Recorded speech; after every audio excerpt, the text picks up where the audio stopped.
Love that theme tune. Thank you. Well, and welcome to We Need to Talk About Sunday. I'm Jason. And I'm Joe.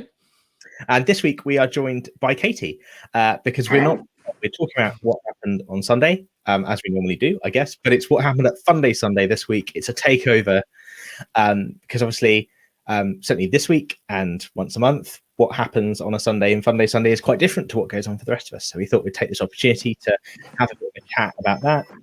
I'm getting a phone call. How unprofessional. You told me to turn my phone off. I'm so sorry. Terrible. I thought it was on silent. It's dreadful. So there's that. No, I've completely lost my train of thought. But yes, so once a month. Obviously, what happens in Funday Sunday is very different to what goes on at church for the rest of church. We don't get a lot of people mixing between the two, so it's not always obvious what happens. Sometimes people might walk past and sort of look in the window, what's going on in there? All these weird people in yellow shirts doing stuff in the church. So now's the chance to find out. So if you've got any questions, if you're not sure about Funday Sunday and want to ask a question, drop it in the chat and we'll do our best to answer. Katie and me are in our uniforms. Yeah, I'm feeling very left out. Oh. Sorry, Joe. That's all right. Well, if you're welcome. You can join. I think Megan last said no. Joe's not allowed because he needs to be on uncle duty. You see. Yes, I have to look after Micah. So I think hopefully we've got some questions as well. And Joe's going to do the usual ask the difficult questions. And I don't think any of them are nearly as taxing as we've had in previous weeks. But we'll start off with the most obvious one, which is, of course, what is Funday Sunday? What can you tell us about it, Katie? So first of all, Funday Sunday is brilliant. It's lots of fun for those who come along, but also for the leaders. As Jason said, you can always find us in yellow.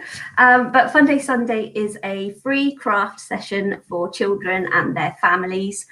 We started it a long time ago, so back in May 2012. So it's nearly our 9th birthday. We do usually have a cake to celebrate our birthday. So each week at Funday Sunday, we're focused around a theme, which might be a specific Bible story, or it might be a theme, something like prayer that we've looked at previously. And then all the crafts that we do in the morning will link to that theme. So we've always had a big picture activity. So there's a display board, which we will make into a big picture to show the story that we've been looking at, and the children will all make something that we can add on to that big picture.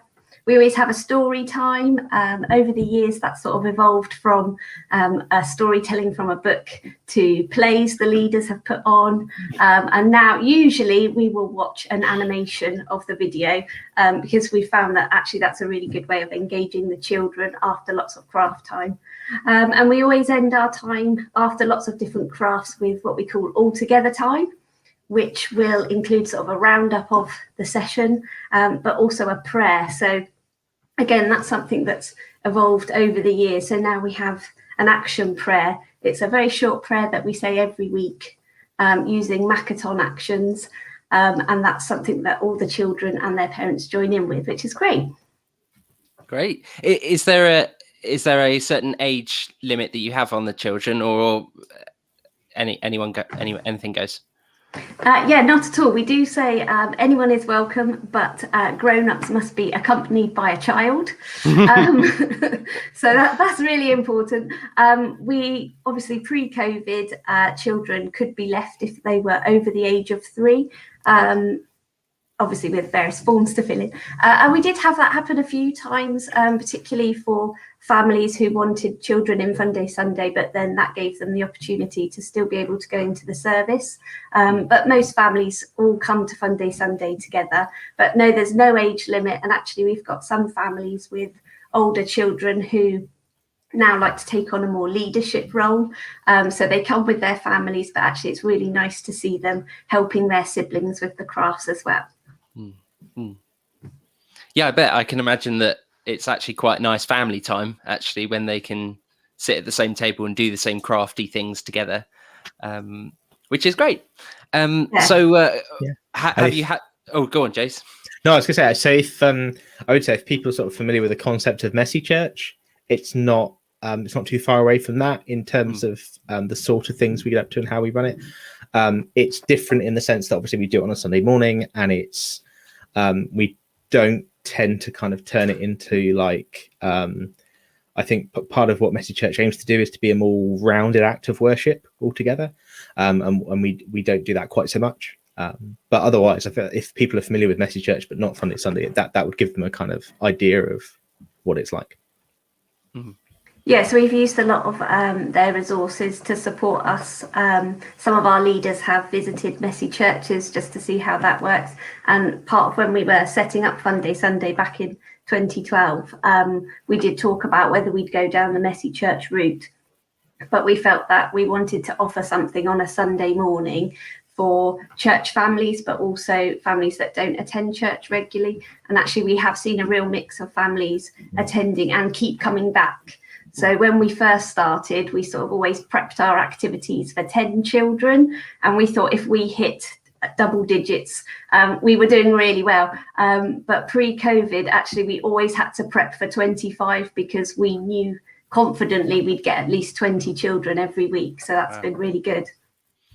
So have you had to adapt for the last year in terms? Well, we've all had to adapt, haven't we? Yeah.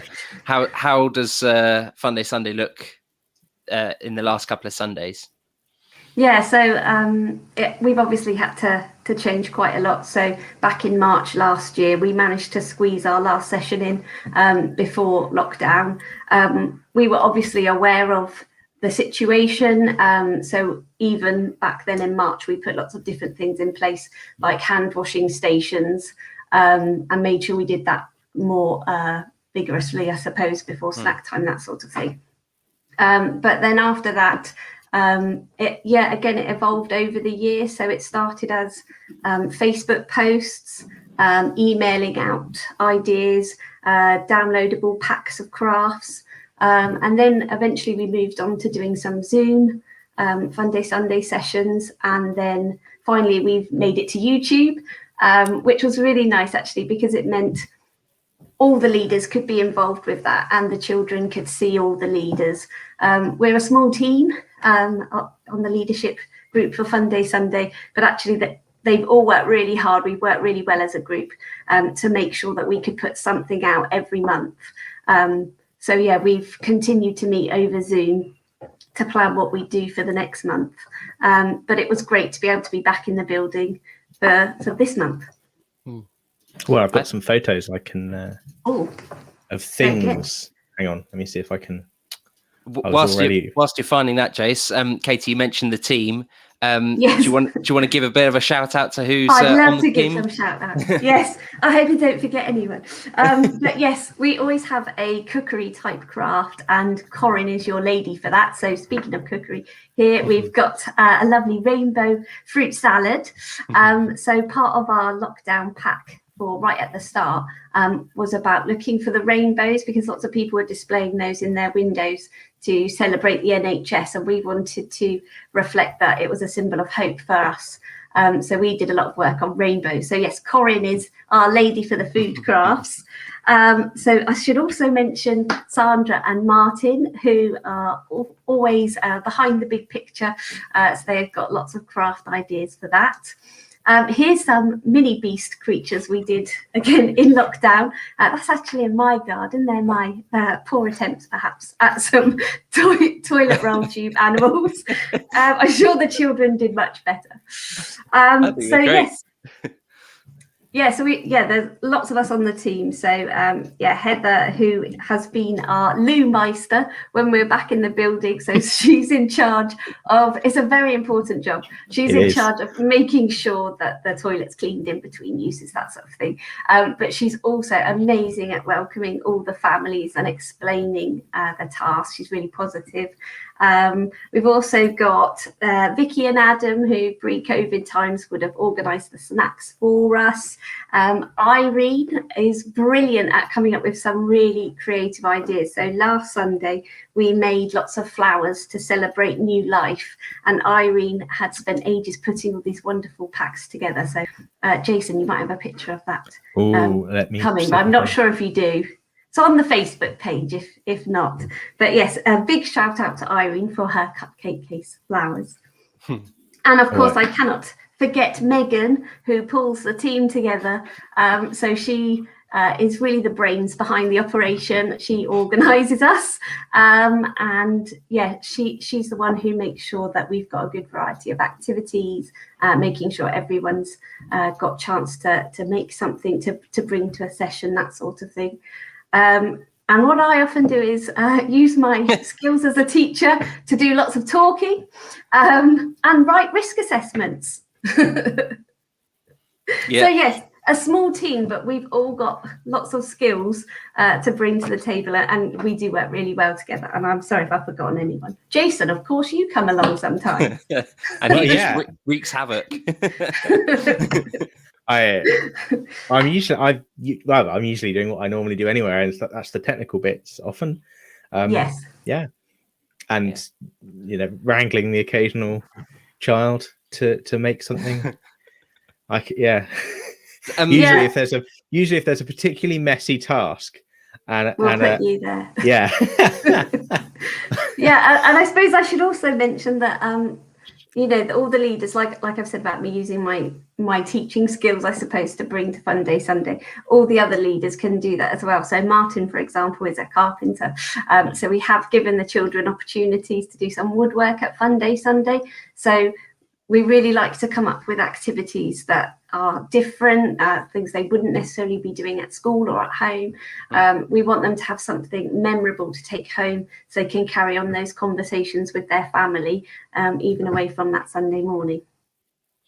And so do you have a particular theme for each Sunday that you do each month? Or do you do a mixture of bits and pieces? Or so each Sunday has a theme. Sometimes each month will follow on from one another, so we might do a series, if you like. So we've done parables, miracles, that sort of thing. But yeah, when we have our meetings, so at the moment over Zoom, we'll chat about themes that we might like to do. So this one was that's our big picture, but a different big picture to normal. So normally we'd have some sort of background and they would all make things to go on to there, but for this one, because it was a welcome back Funday Sunday, we wanted all the children to make a self-portrait. So it was great to have still kept our connections with the families even throughout lockdown, and then to see them when they came back. So this is the big picture from last Sunday. So our theme for the Sunday just gone was new life, so obviously still celebrating Easter. So you can see all the flowers there.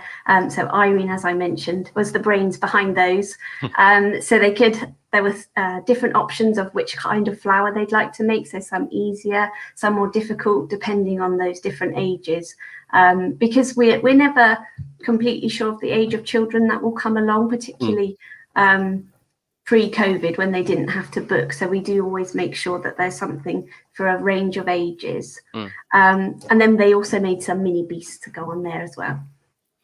I bet you wish that you could have Jason's mum Irene do your boards at school. Oh, I do. Yes, I do. Yeah, I don't really do the displays for Funday Sunday. Try and get away from that. On the last one, Jason, the last picture, were they all told to put their favourite food, or is that just? Oh yes. Oh, okay, yes, that's fine. It's not coincidence. Yeah, but, just because I can see sausages and eggs. Yeah. So I really should say a huge thank you to the church. We're incredibly grateful that we are able to use the big church space, and that the normal church service, if you like, is in the smaller back hall. It makes such a difference to us having that massive space, just so that we have the room to spread out for our social distancing, so the families all have their tables. But pre-COVID, we're very fortunate that we can use that big space then as well, because it gives the children that chance to run around and play as well as do their crafts.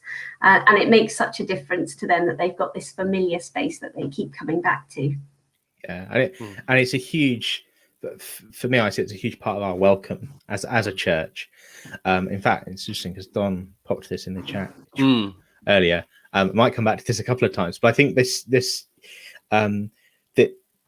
just the act of kind of giving up what the church could see as our worship space, of a Sunday morning, and letting Funday Sunday use it and inviting people in to have fun while learning about Jesus, spending family time together, etc. But ultimately, it's an act of sacrifice. It's not easy being in the back hall. Sometimes it's not the nicest of spaces we've got. But that act of doing that, I think, really does resonate, and it's just a lovely thing to be able to do.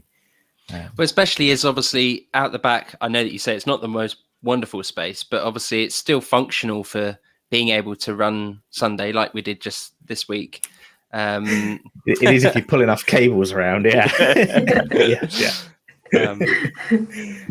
But yeah, it's great that I think the church as a whole space has become so functional to the church's needs, and and if you think of all of the different groups and different selection of people that are using the church since the renewal project, and I mean, it must I wasn't part of the church before then, but I'm guessing that the church as a whole is being used in a much more exciting way.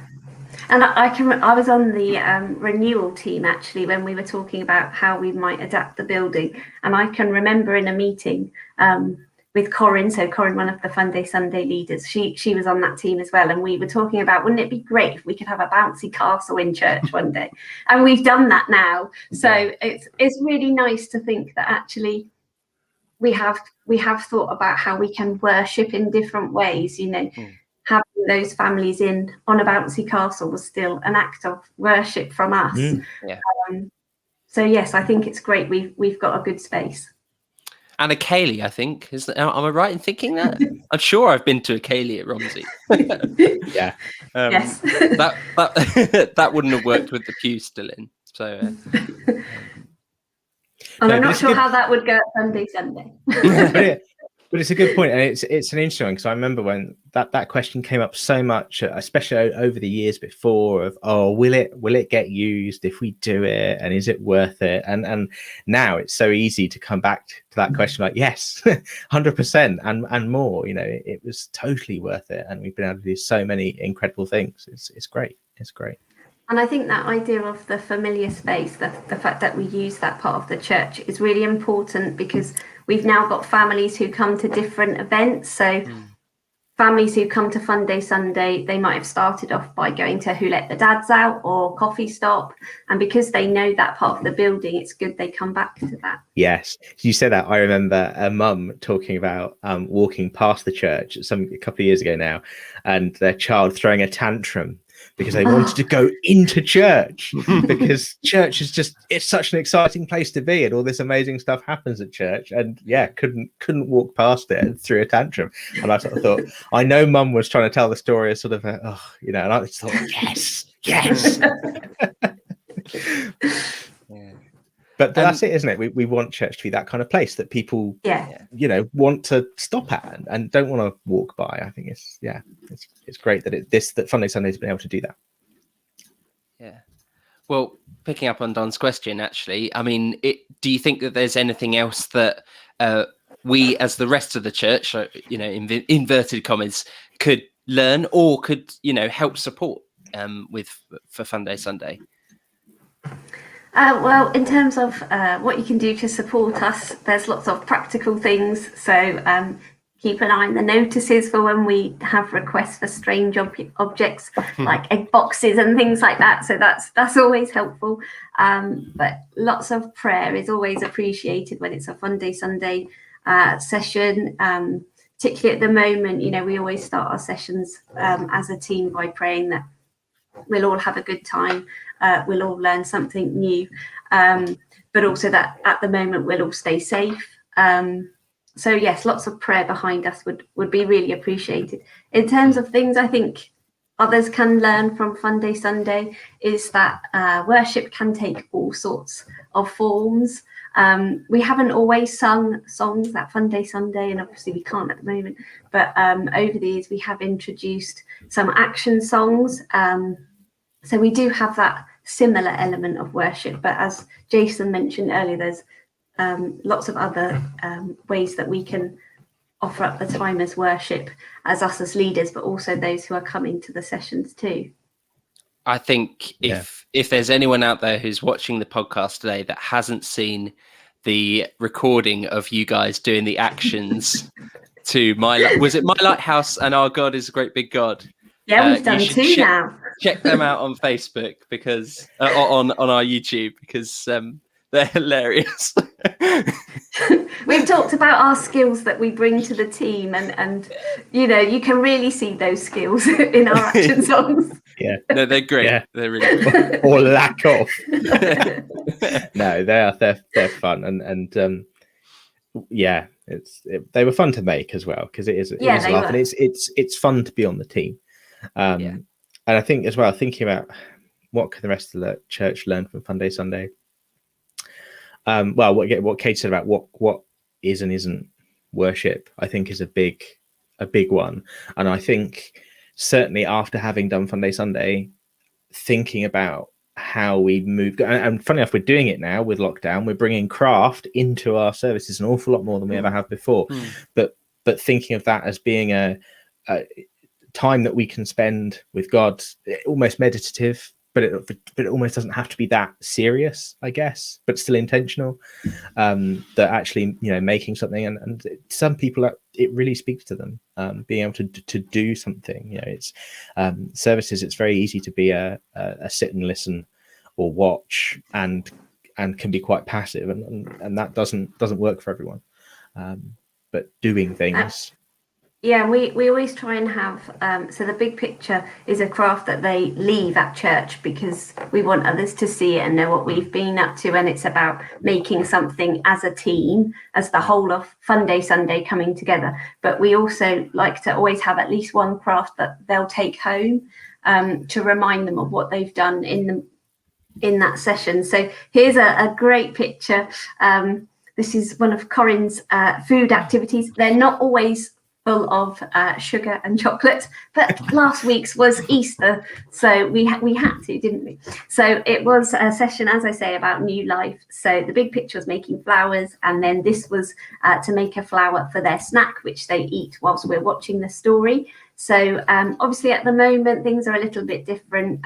Normally our cookery craft, you'd have all the different food items out on the table for them to pick, but at the moment each table has to have their own stuff.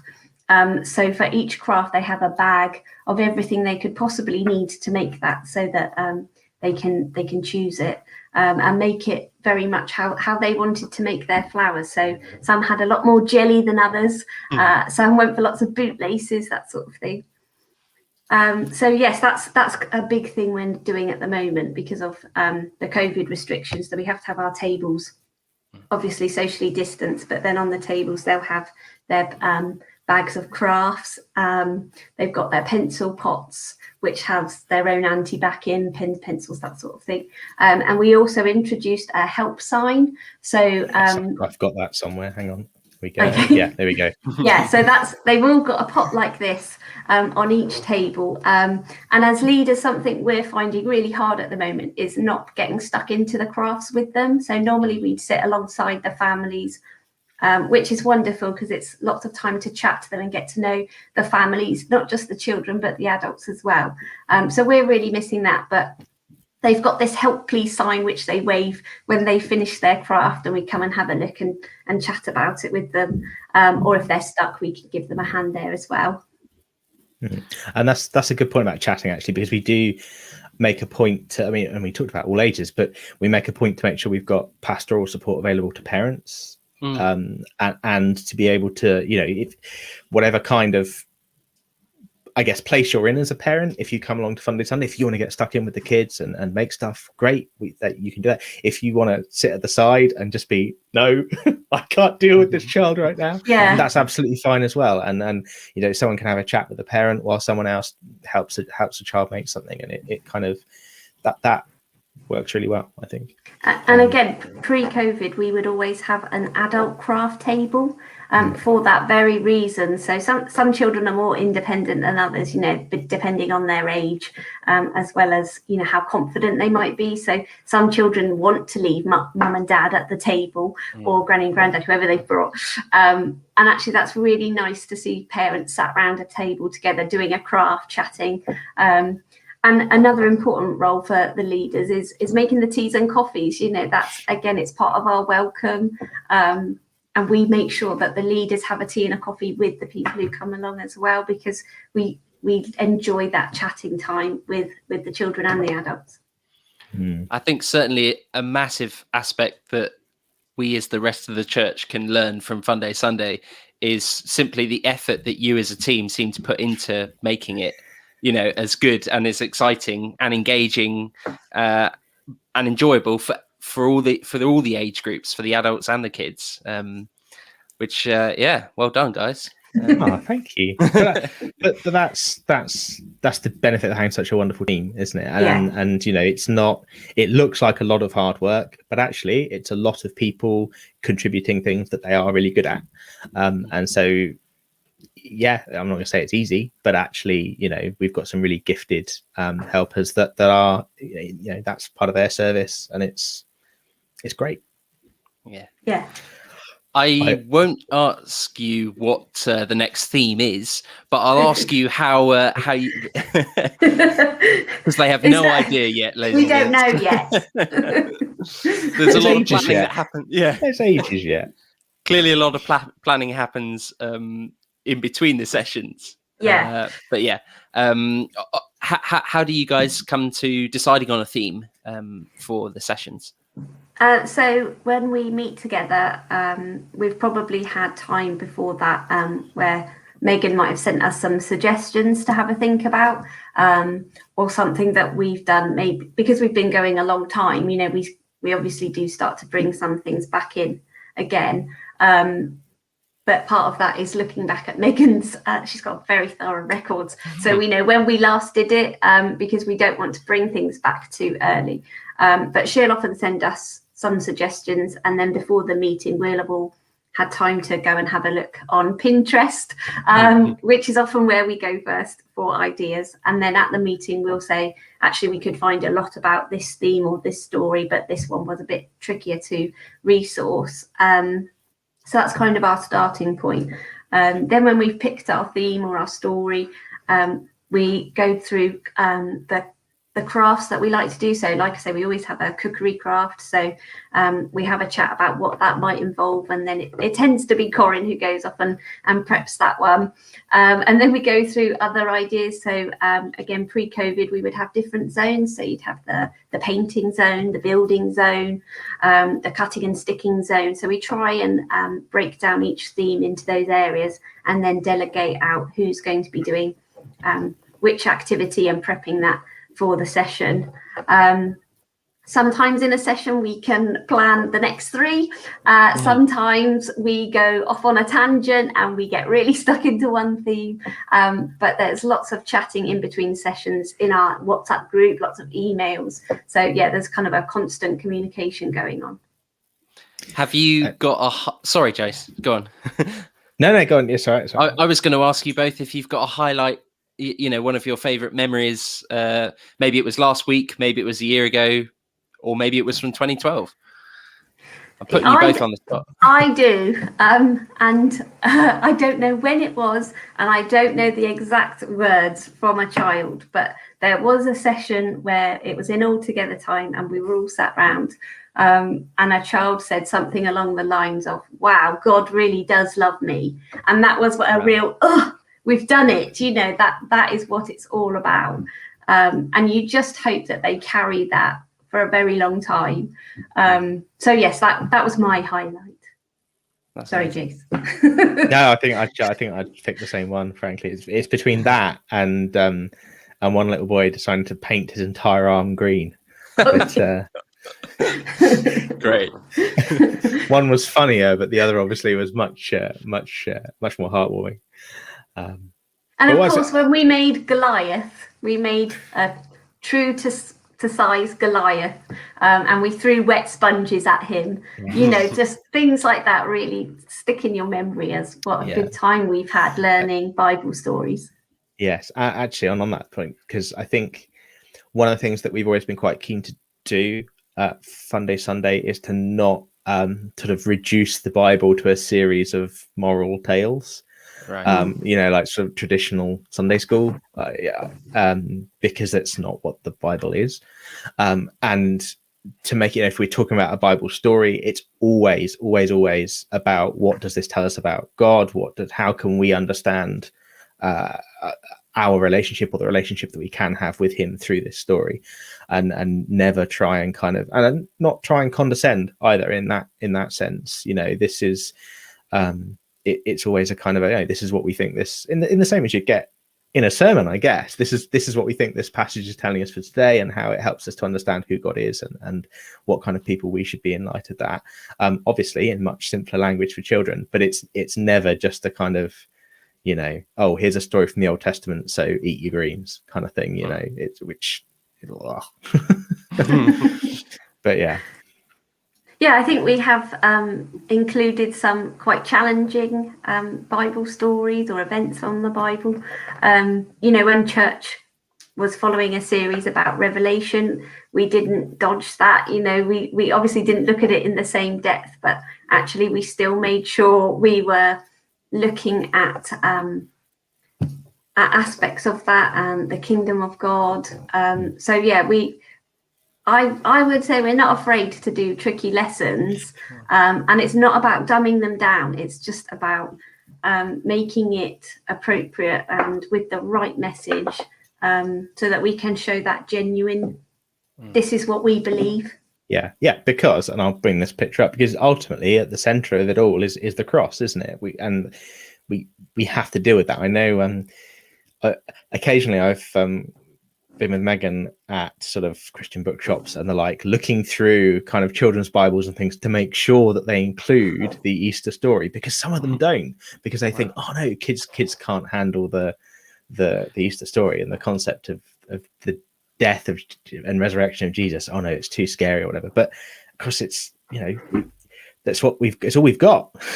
That's at the center of everything. So the story that we watched on Sunday of the Jesus is Alive story, that was our message, that was our theme. But Megan spent absolutely ages searching for the right video, the right storytelling of that theme, Jesus is Alive, because it has to be right. It's not just finding an animation that will do. We want it to be the right telling of the story, so we get the right message across.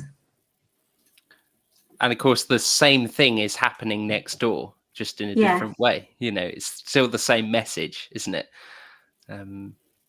Which is great. Yeah. I've got a few more pictures. Let's have it. Oh, that's. There we go. So that was the chocolate flowers they made last time. We had stickers. Apparently, we had stickers. I didn't make it. So this was one of our crafts. So we had watched this brilliant story to go with our theme, and then we've given them a picture from the story, and then even though they've just watched the story, they then had a retelling of it again as one of the leaders reading the story. And as we read the story, the children had to find the stickers that went with it. And they placed that on their sticker board, and that was a craft to take home with them. And this is what it looks like now. Social distancing. Yes.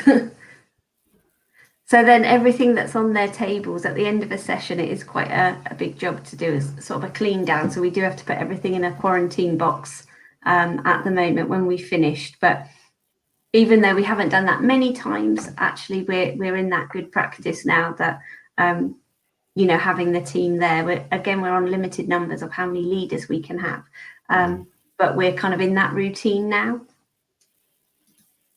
And finally, some great pictures that, sent from last session.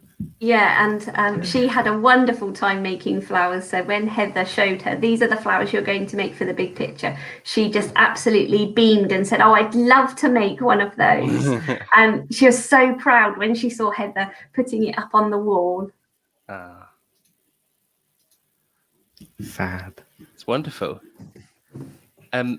Usually, assuming that we're ending, usually we would end our podcast with a prayer, and I thought perhaps you could share the prayer that you guys end up on this Sunday with.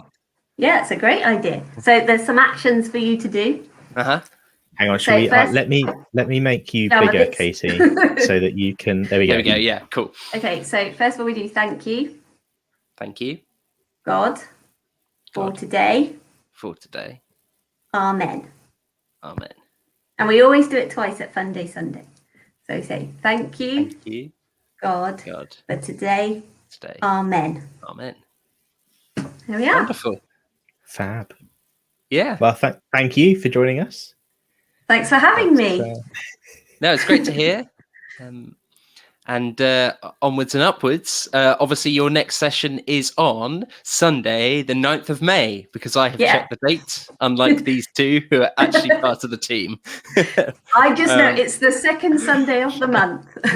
There we go. So yeah, hopefully if there's anyone listening who would usually join us for that, then I guess at that point you'll probably still have to be signing up to join, but hopefully not forever. Yeah, all of the details on the church website, romseymethodist.church. So go there. You can see a bit more about what goes on. Find on the Facebook page as well for Funday Sunday, because Megan puts all sorts of exciting things up on there of things that's going on and that kind of thing. And also do check out the church YouTube, because we've got those non-embarrassing Funday Sunday videos that we've got on there as well, which are good fun. But I'll hit that end broadcast button and just wave goodbye. Thank you all. Thanks for watching, and hopefully catch you all on the next episode, whenever and whatever that's on. Bye.